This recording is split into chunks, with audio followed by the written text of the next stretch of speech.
Is it possible to marry someone and not really know them? This story shows that it absolutely is. Today's case is about love, loss, and the lengths to which some people will go to hide their lies. Neil Entwistle was born on September 18, 1978, in England. He and his brother were raised in a working-class family. Their father worked in a mine and was also a local politician, while their mother took care of the home but also worked part-time as a school cook to support the family budget. As Neil grew up, he felt a bit ashamed of his background because he achieved outstanding academic results and was the first in his family to pursue higher education. He dreamed of joining a higher social class in the future. He began studying at the University of York, where he chose electronic engineering combined with business management. It was during his studies in 1999 that Neil met Rachel, who was from the United States. She was his peer and had 3 brothers, 2 of whom were stepbrothers, and 2 stepsisters. Her father had died when she was still a child, and her mother remarried, creating a blended family. As a teenager, Rachel had many passions and ideas about her future. She was a star on her school's track and field team, an excellent swimmer training to become a lifeguard, and was interested in law, dreaming of attending law school. Eventually, she decided to study English literature and went to York on a student exchange program, where she met Neil. The two were initially drawn together by their shared love of sports. Both joined the university's rowing team. Interestingly, it was a men's team, but Rachel was so skilled in the sport that the students had no objections to her joining them. She brought a lot of positive energy to the team. Her personality was a breath of fresh air, and the entire men's team enjoyed her company. Neil, who was more reserved and calm, also appreciated her presence. Despite their different temperaments, something drew them to each other, and soon they became a couple.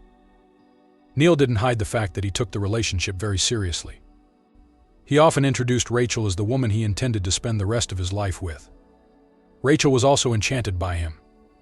She appreciated that Neil was very polite, always opened doors for her, kept his promises, and openly adored her. Time passed quickly, and the foreign exchange program came to an end. In the summer of 2000, Rachel had to return to America to complete her final year of studies. The separation made her realize how much she missed her English boyfriend.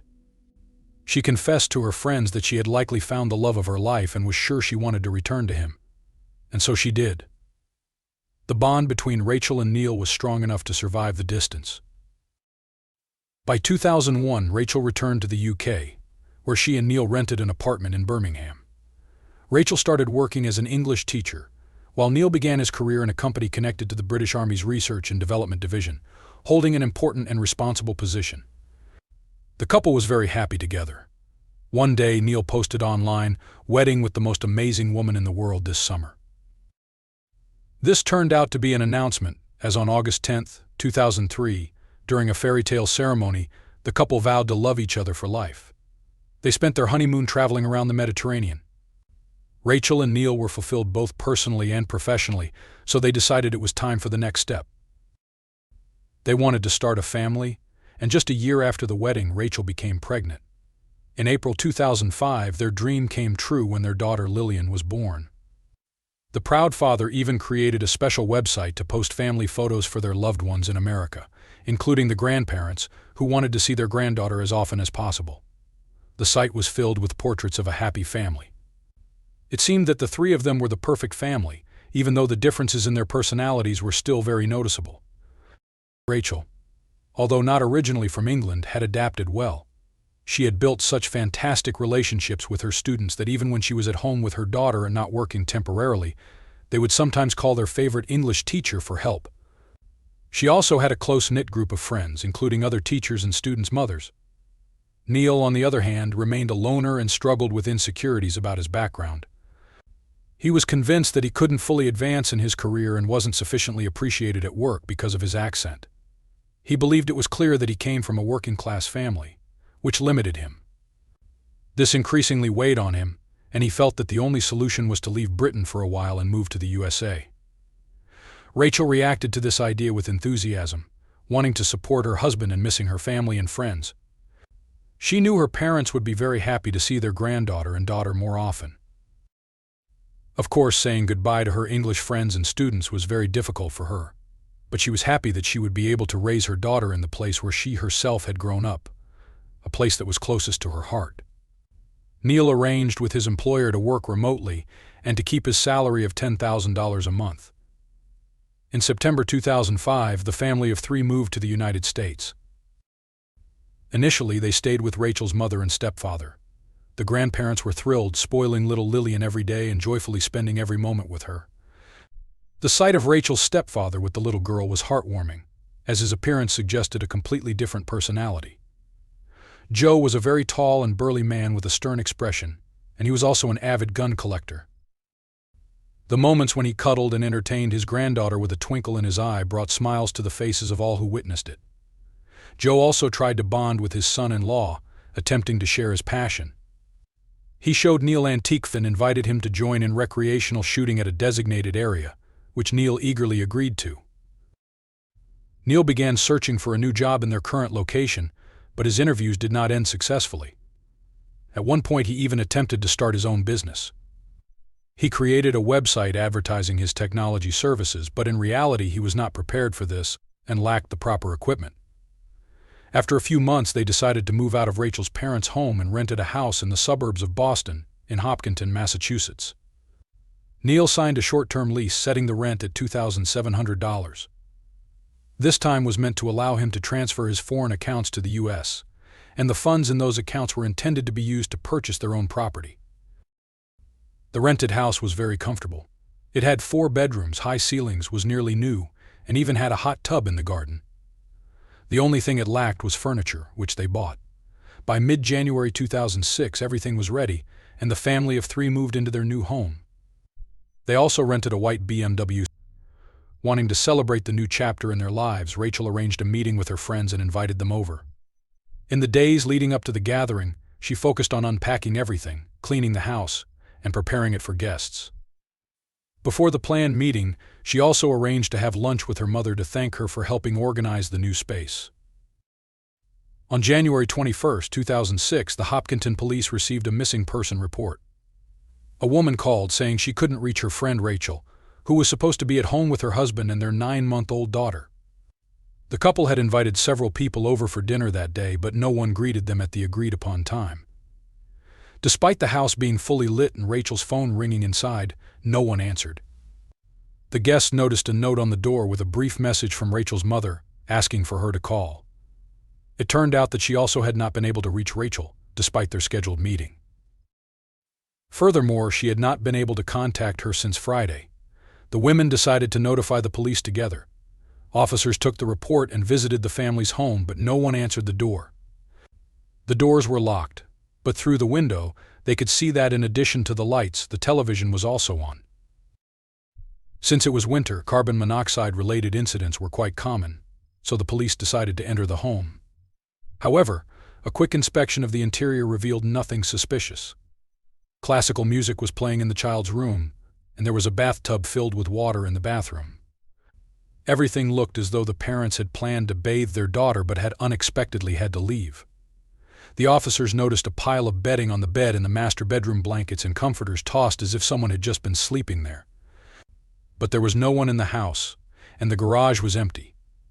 The officers checked the license plate of the vehicle the couple drove to see if there had been any accidents, but they couldn't find any information. In this situation, the police had little they could do. There were no laws preventing adults from leaving without notifying their family. Everything indicated that the couple had suddenly left with their daughter. In response to the missing persons report, the police released a brief notice describing the situation and providing the couple's car registration number, ensuring that if another police unit spotted the vehicle, the local officers would be notified. However, Rachel's friends and family were deeply unsettled. Rachel had close relationships with them, and it was unimaginable that she would leave without informing them. Rachel's stepfather decided to leverage his connections, calling an old neighbor and longtime friend who was a retired police officer and former lead investigator in the Crime Prevention and Control Unit at the District Attorney's Office. The officer assured him that he would make a few important calls and warned him against entering Rachel's home, explaining that there might be crucial evidence that should not be disturbed. This call from a high-ranking detective immediately accelerated the investigation. The police began interviewing neighbors and rechecked the couple's vehicle. Eventually, they decided to enter the Entwistle's home once more, but this time a foul odor struck them as soon as they crossed the threshold. It quickly became clear that the smell was coming from the upper floor. As the officers climbed the stairs, the stench became unbearable near the master bedroom door. Inside, everything appeared as it had before. One of the officers approached the bed and gently lifted the hastily thrown blanket, immediately spotting a woman's foot beneath it. Upon pulling back more of the bedding, they discovered two bodies. 27-year-old Rachel, curled up in the fetal position, and 9-month-old Lillian lying beside her. The medical examiner was called to the scene. The autopsies revealed that Rachel had died from a gunshot wound to the head, while her daughter had been shot in the abdomen. Additionally, numerous bruises were found on the baby's face, suggesting that she had been severely hit or beaten. The investigation quickly located the family's car at the airport parking lot. Although the doors were locked, the keys were still in the ignition. Inside the car, the police found keys to Rachel's parents' house, but there were no traces of blood. At this point, it was clear that Rachel and Lillian's bodies had been found in the Entwistle home, but Neil was nowhere to be found. Given that the car was at the airport, investigators assumed that Neil had fled. It was only now that Rachel's parents realized how little they knew about their son-in-law. They had never fully understood what he did for a living, something related to computers, but he had never clearly explained. Now, another detail struck them as suspicious. He never paid in cash, always using credit cards. He had assured them he had money, but it was supposedly tied up in overseas accounts. Unexpectedly, Rachel's parents received a call from Neil's father, who claimed that Neil had contacted him, saying he had left the house for 20 minutes, and when he returned, his wife and daughter were already dead. He allegedly called the police and then went to Rachel's parents' house but found no one home. Confused and scared, he called his father from the airport and informed him that he was returning to England. Shortly after, Neil himself called Rachel's stepfather, Joe, telling him the same story but omitting the part about calling the police. Neil likely realized that Joe was involved enough in the investigation to know that no such call had been made. The police held a press conference to inform the public of the tragic events, though they emphasized that there was no official suspect at that stage.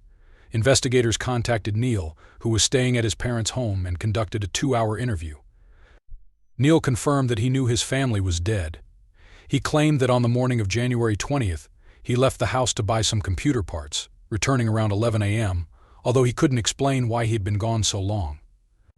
It was noted that he had told his father he was only out for 20 minutes.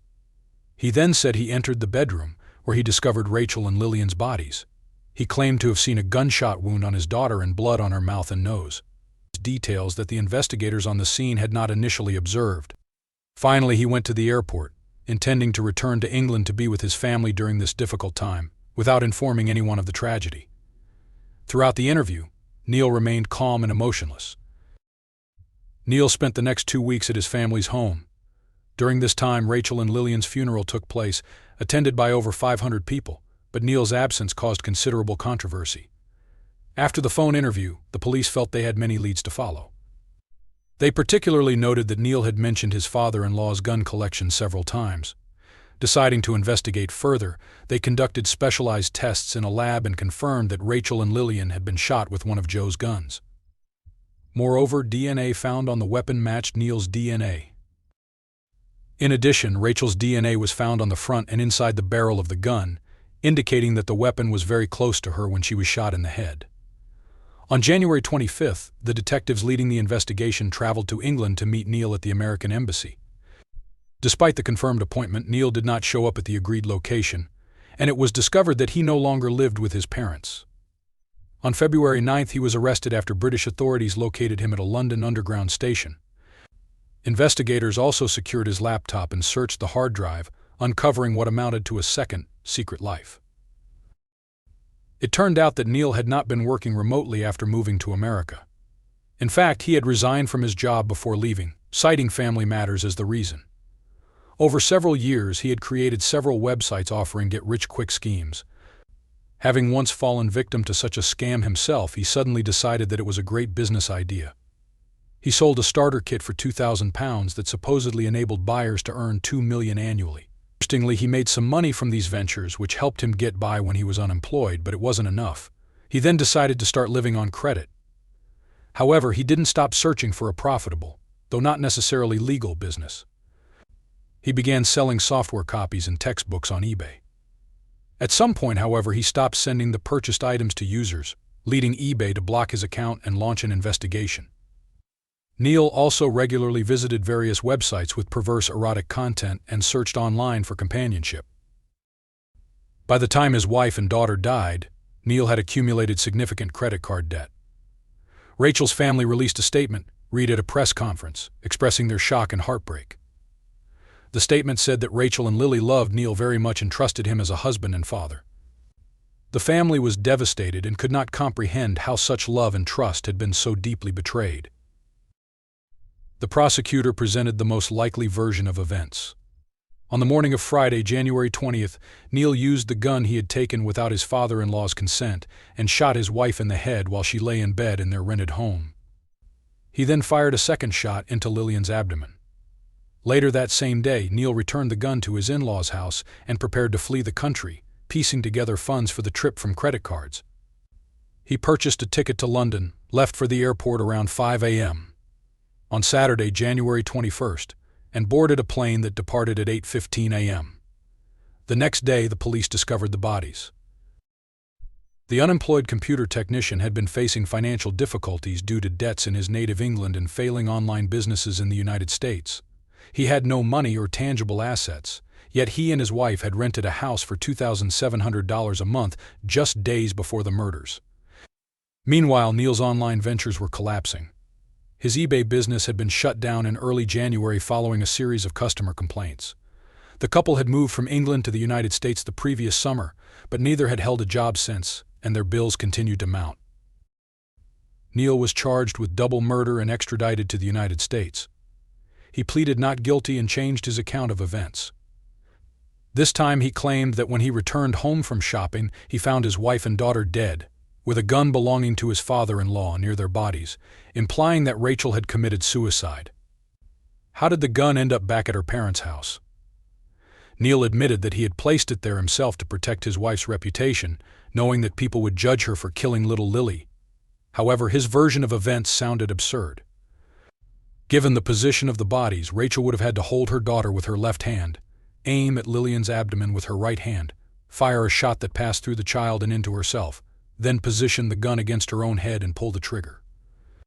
Analyzing the gun's dimensions, such an action was physically impossible, leading investigators to catch Neil in another lie. Before the trial began, Neil's defense attorneys filed a motion for him to be released on bail so he could return to England and await trial at his parents' home. The court denied this request. The defense then sought to exclude all evidence collected from the couple's home, arguing that the police had entered without a warrant, but this motion was also denied. The trial began in June 2008, 2.5 years after Rachel and Lillian's deaths. The prosecution's case relied primarily on circumstantial evidence, though the DNA traces found on the gun were undeniable. The prosecutor also pointed to the obvious motive behind the crime. The family's life was not as ideal as it seemed to everyone, because Neil was not who he pretended to be. In the courtroom, all of his online scams were revealed, including his obsession with erotic websites and conversations indicating that he was searching for sex online.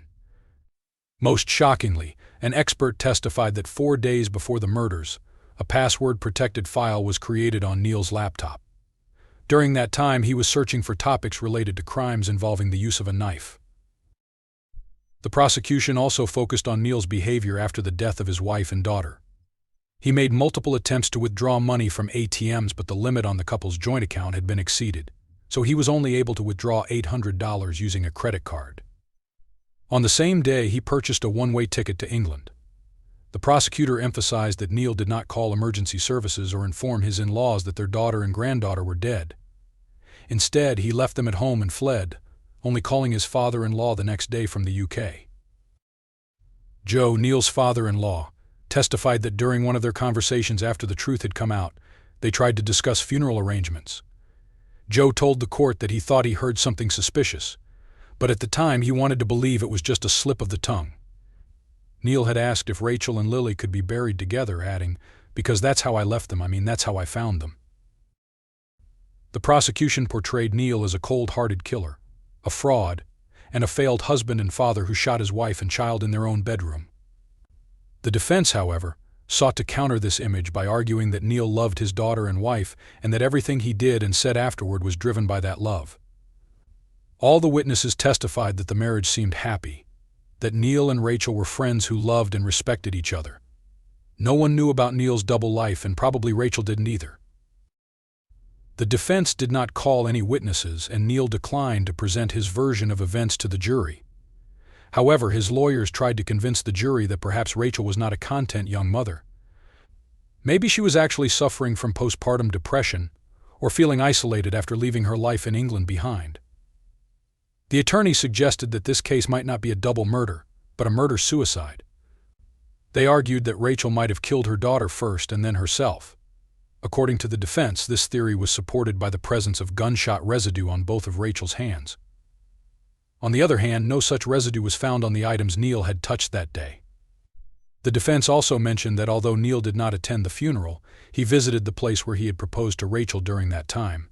They accused the prosecution of having only one suspect from the beginning and never considering the case from a broader perspective.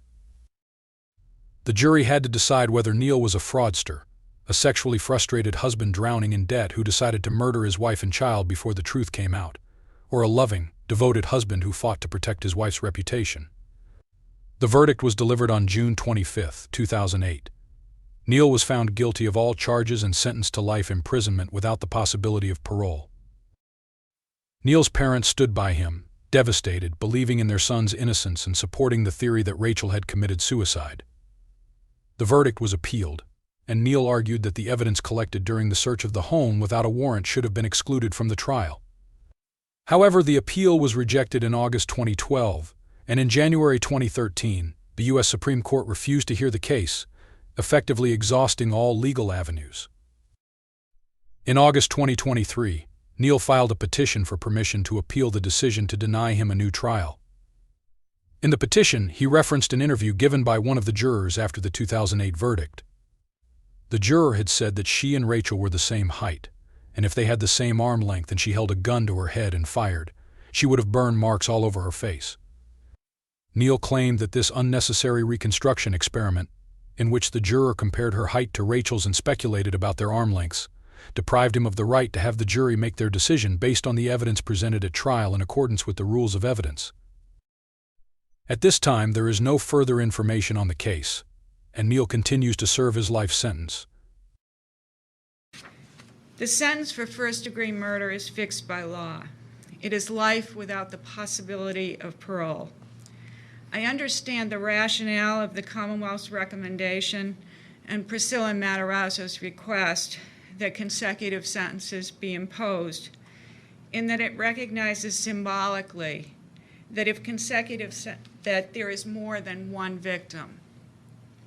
But I'm concerned that if consecutive sentences are imposed, people who are not familiar with Massachusetts law will have the erroneous impression that there is a possibility of release from prison on a sentence of first-degree murder when there is not. As a matter of law, a sentence for first-degree murder is an actual life sentence. Absent a pardon by the governor, there is no possibility of release from prison. A consecutive sentence would be purely symbolic. For that reason, I am imposing concurrent sentences for the murders of Rachel and Lillian Entwistle. That means that the defendant will serve, the actual sentence that the defendant will serve will be for both murders. In addition, I am going to impose a period of probation concurrent on the charges of possession of ammunition and possession of a firearm, with a condition that the defendant not profit in any way from the sale of his story, either by way of book or otherwise, to any media outlet. That is the sentence that will be imposed. Are you surprised by the verdict or disappointed? We wish to make the following statement. We know that our son Neil is innocent, and we are devastated to learn that the evidence points to Rachel murdering our grandchild, and then committing suicide. I knew Rachel was depressed. Our son will now go to jail for loving, honouring and protecting his wife's memory. How did you get in jail? From the moment the Matarazzo spokesman, Joe Flaherty, stated, and I quote, "All we need now is the right jury pool. We knew Neil would not receive a fair trial. We will continue to fight for our innocent son with the hope that one day justice will prevail." We just want to give some information about the Run for the Roses on October 3rd. We're having an event sponsored by the Braintree Moose Lodge, Run for the Roses, in memory of my daughter and granddaughter, Rachel and Lillian Rose Entwistle, in an attempt to raise awareness for domestic violence and child abuse. All of the donations will go toward the charities for domestic violence and child abuse, specifically the Norfolk Advocate for Children's. And all are welcome to attend. With anybody, you can, they're motorcycle, cars, bicycles, or foot, any way you want to come. We'd love to have you on the run or at the end of the event where we're having raffles and food and just a day to enjoy with your family. We are just trying to get the message out there about domestic violence and child abuse, and that there is quite a bit of it that is out there. A lot of it isn't brought to light, but I guess our main goal is to let people know that there are places that they can go and get help before anything turns into a tragedy. Further information, we have a website, www.runfortheroses.com, with a dash in between each of the words, and all of the information and the route is listed on